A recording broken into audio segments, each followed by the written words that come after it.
Okay, so I have a couple of cups here that I've already glazed and the glaze is dry. So now I'm just going to show you how I clean the glaze off the bottom.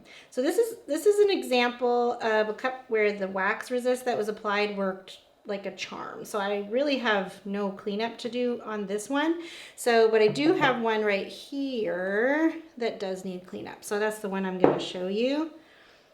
So if you can see, you've got a little bit of glaze that came on the bottom. Some of that is just wax. This wax is blue, and I was drying these outside, so I think it kind of got a little bit melted. So, because it's hot out. So I'm gonna go ahead and take this sponge, and I'm just gonna clean up around the edges. And I always do this first before my touch-ups.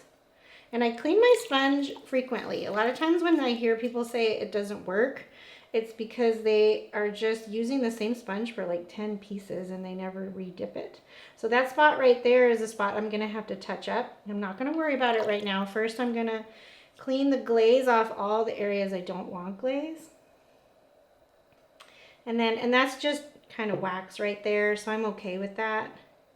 Notice I'm coming up the side a little bit, and that's because a lot of glazes, when they melt in the kiln, they move. And so we want to create a little bit of distance where if it moves, it's not going to stick to the kiln shelf. Okay, so now I have this glaze here. Normally I just dip right into the large bucket, but in this instance, I'm going to use this. So there is this spot right here that I want to touch up.